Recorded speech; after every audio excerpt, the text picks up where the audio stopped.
Do you want a healthier, stronger, more connected relationship? I will give you 4 guidelines on learning to build a couple bubble that will strengthen your relationships.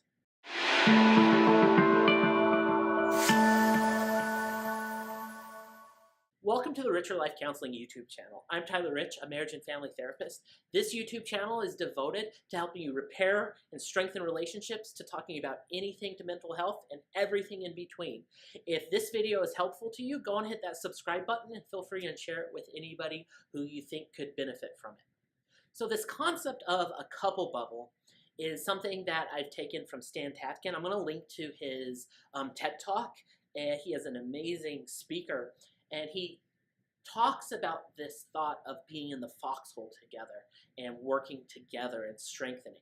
And he wrote a book, which I'll link to in the description below, that talks all about how to form this couple bubble and more in depth. And what I've done is I've taken a few of the principles and kind of put my own flavor on them that will help you have a healthier relationship. So the first thing we have to think about is this construct that we've created in our culture today of healthy relationship is us living independently together.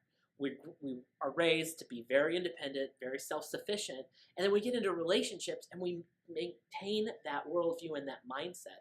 I know I've struggled with like my own levels of independence or not in the relationship. When I started to apply these principles, I noticed that my relationship got better.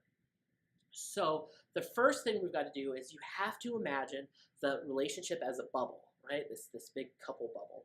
If I was creative enough with editing, I could put in a bubble or something here. But if it shows up, it means I was able to do it. If it doesn't, I'm not that good with editing yet. So what I want you to imagine is forming a couple bubble. Your relationship becomes its own identity.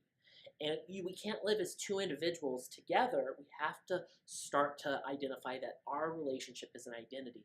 And what do we do to protect that bubble? So for protecting this bubble, the first principle that I would recommend is you have to develop safety of that bubble. We have to insulate that bubble from all outsiders. Stan Tatkin refers to them as thirds. I like to think of them as anything that could come in between us. Sometimes they feel like children. Sometimes it's in-laws, sometimes it's work. It's how do we develop safety and security within our relationship? That has to be this primary focus. If an ex calls you up or hits you up on Facebook or sends a friend request, do you just add it and not talk to your partner about it? Is that creating safety and security? Or do you just talk about it? Doesn't mean you can or you can't, but it means we're doing everything in our power to maintain safety and security. One of the things that I did in my relationship when we first started dating was I'm not a club person. They were. So I said, I just don't feel comfortable if we're dating and we're building this relationship for us not to go together.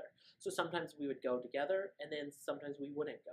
But it was a way for us to build safety because we didn't want to put ourselves in situations that might lead to the relationship, something coming into the bubble, something bringing us apart. Principle number 2 is equal amount of work.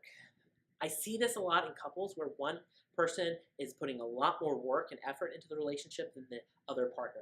And that doesn't work. A couple bubble exists because both partners are saying, what does this relationship need? What do we need to do for each other? What can we give to the relationship? Sometimes that means doing flowers or gifts or massages.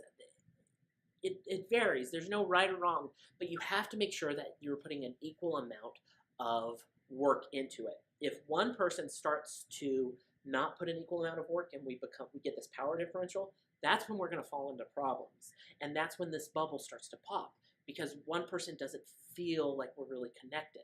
So we each have to put an equal amount of work into the relationship. So principle number 3, the couple bubble comes first.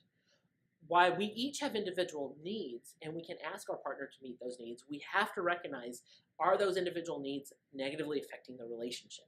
If they're negatively affecting the relationship, our relationship's not going to stand the last of time and we're not going to feel as connected if we're putting our own personal needs first. There's always little one-offs where it's like, what about this or what about that? Don't worry about one-offs. Overall, are you both putting the couple bubble first? Are we saying, yes, I might be working extra hours because this big project's due, but I need to make sure I'm off on Wednesday night so we have our date night? You put the date night first. The couple bubble has to come first. Why there's a bunch of other things that can happen, we have to put the couple bubble first. We have to maintain that strength and making our relationship a priority. This is really difficult when you have young children at home. This is one of the reasons why a lot of couples end up divorcing after the last kid goes to college. It's because they haven't maintained the couple bubble. They've been existing together alone. They may be not fighting, but they're not connected. John Gottman, I'll link to one of his videos probably here, and I'll list one of his books below. He has this concept of building love maps and building connection, and that's like his base in building this strong relationship house. And that is putting the couple bubble first. We have to be good, intimate friends. We have to like each other. We have to do things to enjoy. One of my supervisors used to talk about having at least one activity he does with his wife that they both enjoy. They can go do their own thing sometimes, but they always come back and make the couple bubble a priority. So that is the third principle in maintaining a healthy, strong relationship. The fourth principle for forming a healthy couple bubble is planning. It kind of fits in right with this last principle of making sure it comes first, but planning the time. I like to think of planning as two aspects of healthy relationship. The first aspect is what I call maintenance. Maintenance is, I go to sushi once a week. That's our date night. We go to sushi and we just eat out. Going out to eat, having coffee together, doing chores for each other. Those little things that we do consistently are maintenance. So important. You've got to plan maintenance. You've got to make it become a habit. It's got to be something you consistently do. And then you have something what I call special moments. Special moments are Valentine's Day where we go out, or it's an anniversary where we make a big to-do, or we go on a special vacation. Those things don't have to happen as frequently, but are just as important as the maintenance. And if either one are missing, the relationship is going to start to struggle. So you have to plan and think about these activities. They can't just be willy-nilly. You have to think through this. One of the things I think about my parents, one of the things that my dad does to kind of do something special occasionally is he'll buy a small bag of just peanut M&Ms and bring them home for my mom. It's her favorite candy, she enjoys it, but he just does it really randomly, and that's because he's doing something special. Special events don't have to be big. You also have to have maintenance, and the maintenance means dates, coffee together. John Gottman refers to that as rituals. Anything that is us putting effort into the relationship to maintain healthy relationship. Very important. You have to balance the two, and that takes planning. So you have to plan special activities and plan your maintenance activities so you don't lose them. So those are the four principles of forming a couple bubble. One of the things when I explain this to clients, a pushback I get or question I get is, aren't you encouraging us to be codependent on each other?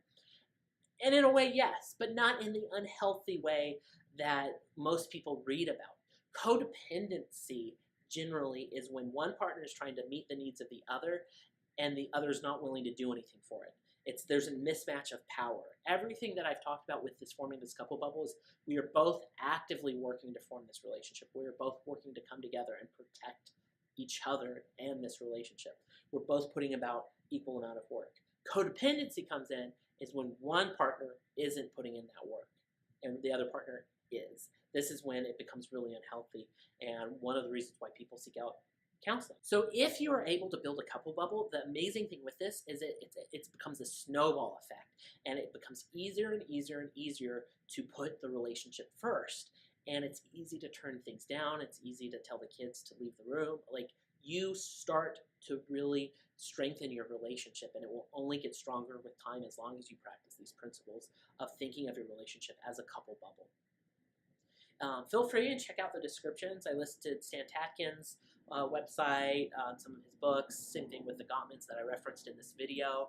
If you have any comments, feel free to leave them below. Like, what do you do to form a strong couple bubble?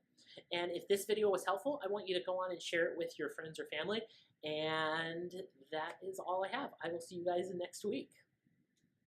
Thank you guys for watching this video. Go on, and if you liked it, hit that subscribe button that's right up here. You can also follow me on social media if that's helpful. And then I also have some other videos over here that you can watch that could be incredibly helpful. So I hope that you guys have a great week. Bye.